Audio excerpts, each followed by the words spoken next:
경제 뉴스 보다 보면 꼭 암호문 같지 않나요? 이걸 잘못 읽으면 정말 큰 실수를 할 수 있거든요. 자, 오늘 우리 다 같이 경제 탐정이 되어서요. 이 신호들을 하나하나 해독해보고 이 거대한 경제를 움직이는 중앙은행의 머릿속을 한번 제대로 들여다보겠습니다. 준비되셨으면 바로 수사 시작하죠. 아마 요즘 뉴스 틀면 가장 많이 들리는 걱정일 거예요. 스태그플레이션이 온다. 와, 이건 정말 최악의 시나리오거든요. 물가는 막 치솟는데 내 지갑은 얇아지고 경제는 그대로 멈춰버리는 거죠. 과연 이 무서운 이야기가 현실이 될까요? 오늘 이 거대한 미스터리의 진실에 한 발짝 다가가 보겠습니다. 스태그플레이션. 이름부터가 좀 심상치 않죠? 경기가 멈추는 스태그네이션이랑 물가가 폭등하는 인플레이션이 합체한 말 그대로 경제계의 끝판왕입니다. 보통은 둘 중 하나만 와도 힘든데 이게 한꺼번에 덮치니까 정책을 결정하는 중앙은행 입장에서도 도대체 어떤 버튼을 눌러야 할지 머리가 복잡해지는 겁니다. 자, 그럼 본격적으로 수사를 시작해보죠. 지금 우리 앞에는 여러 단서들이 흩어져 있어요. 이 조각들을 하나씩 차근차근 맞춰나가다 보면 경제라는 아주 거대한 그림의 윤곽이 드러날 겁니다. 그럼 첫 번째 단서부터 한번 확인해 볼까요? 첫 번째 증거물은 바로 물가입니다. 마치 범죄 현장에 남겨진 지문처럼 이 물가 지표들 속에는요, 경제의 비밀이 아주 고스란히 숨어 있습니다. 한번 자세히 들여다보죠. 자, 여기서 첫 번째 함정을 피해야 합니다. 바로 물가 수준과 물가 상승률의 차이인데요. 이걸 자동차로 비유하면 아주 쉬워요. 왼쪽에 있는 물가 수준은 자동차가 지금까지 달려온 총 거리라고 생각하시면 돼요. 계속 늘어나기만 하죠. 반면에 오른쪽 물가 상승률은 바로 속도계입니다. 우리가 속도를 줄였다고 해서 차가 갑자기 후진하는 건 아니잖아요. 그렇죠? 여전히 앞으로는 가고 있는 겁니다. 즉, 물가 상승률이 둔화됐다는 게 가격이 떨어졌다는 뜻이 아니라는 거. 이게 첫 번째 핵심 단서입니다. 물가의 흐름은 마치 강물 같아요. 저기 상류, 그러니까 공장에서 매기는 가격, PPI에서 시작해서요.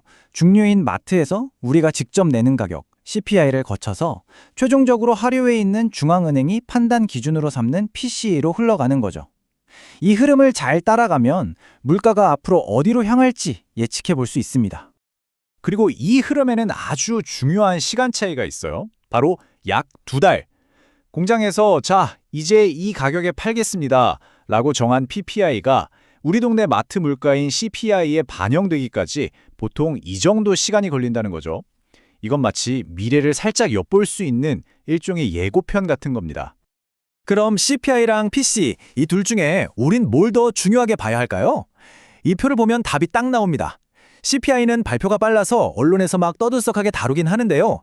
사실 PC는 예를 들어 사람들이 비싼 소고기 대신 싼 닭고기를 사는 것 같은 대체 효과까지 반영할 정도로 측정 범위가 훨씬 넓고 정확합니다.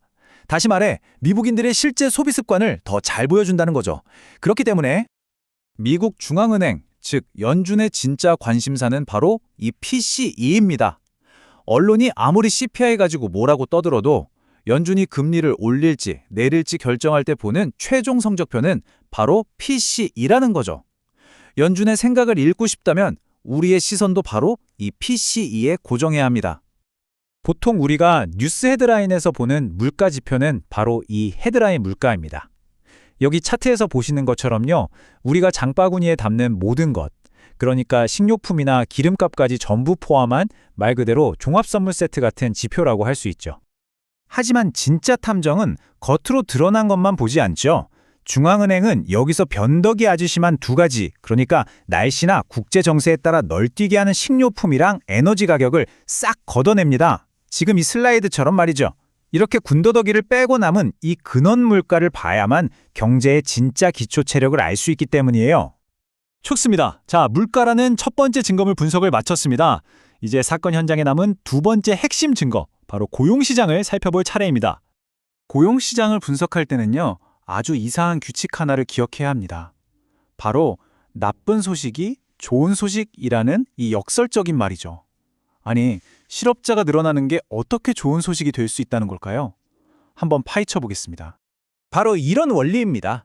누군가가의 일자리를 잃는다는 건 개인에게는 정말 슬픈 일이죠. 하지만 금융시장은 아주 차갑게 계상합니다. 경제가 아프기 시작하네? 그럼 중앙은행이 곧 금리 인하라는 약을 처방하겠군. 이렇게 미리 예상을 하고 주식시장은 축배를 드는 겁니다. 참 아이러니하죠. 여기서 아까 봤던 속도계의 함정이 또 나옵니다. 일자리 증가가 둔화됐다는 건 일자리가 없어졌다는 게 아니에요. 앞으로 쌩쌩 달리던 자동차에 엑셀에서 발을 살짝 뗀 것과 같은 거죠. 속도는 줄었지만 여전히 차는 앞으로 가고 있는 겁니다. 이 미묘한 차이를 구분하는 게 바로 두 번째 핵심입니다. 그렇다면 건강한 고용시장의 기준은 뭘까요? 보통 미국 경제의 건강검진표에서는 실업률 4.5%를 기준으로 봅니다. 이 숫자보다 낮으면 완전 고용 상태, 그러니까 경제가 아주 활기차다는 신호로 해석하는 거죠. 이 숫자를 기억해 두시면 앞으로 뉴스를 보실 때 아주 큰 도움이 될 겁니다. 자, 이제 두 개의 핵심 증거, 물가와 고용이 모두 우리 손에 들어왔습니다. 이제 이 증거들을 가지고 최종 용의자, 바로 중앙은행의 머릿속을 한번 해부해 볼 시간입니다. 과연 그들은 어떤 판단을 내릴까요? 중앙은행은요, 마치 외주를 타는 고개사와 같아요. 한쪽 손에는 물가 안정이라는 깃발을 들고 있고요. 다른 한쪽 손에는 최대 고용이라는 깃발을 들고 있죠. 근데 문제는 한쪽으로 몸이 기울면 다른 한쪽 깃발이 막 흔들린다는 겁니다. 이 아슬아슬한 균형 잡기, 이게 바로 중앙은행의 숙명인 거죠. 이 외줄타기를 할 때 참고하는 교과서가 바로 필립스 곡선이라는 건데요. 뭐 어렵게 생각할 것 없이 그냥 놀이터에 있는 시소라고 생각하시면 쉬워요. 한쪽에 고용이 타서 위로 올라가면 반대쪽에 있는 물가도 따라서 올라갑니다. 반대로 고용이 내려오면 물가도 좀 안정되는 경향을 보이죠. 이 시소의 움직임을 예측하는 것이 바로 중앙은행의 핵심 과제입니다. 중앙은행은 금리라는 아주 강력한 레버로 이 시소를 조절합니다. 이 슬라이드에 나온 것처럼 금리 레버를 내리면 시중에 돈이 풀리면서 경기가 살아나고 고용도 늘어나죠. 하지만 동시에 물가라는 불이 너무 뜨거워질 위험이 있습니다. 반대로 레버를 올리면 불은 잡을 수 있지만 경기가 차갑게 식어버릴 수 있죠. 그야말로 진퇴양난의 선택인 셈입니다. 자, 모든 증거 분석과 신문이 끝났습니다. 이제 당신이 배심원이자 판사가 되어서 최종 판결을 내릴 시간입니다. 우리는 오늘 물가 속에 숨겨진 진짜 의미, 고용시장의 역설적인 신호, 그리고 이 둘 사이에서 끊임없이 고뇌하는 중앙은행의 마음까지 함께 들여다봤습니다. 이제 여러분은 더 이상 뉴스를 그냥 수동적으로 보는 관찰자가 아닙니다. 경제의 흐름을 읽는 분석가입니다. 그래서 오늘의 최종 질문을 여러분께 던집니다. 지금까지 우리가 함께 분석한 모든 단서를 가지고 만약 당신이 중앙은행의 총재가 되어서 단 하나의 버튼을 눌러야 한다면 어떤 선택을 하시겠습니까?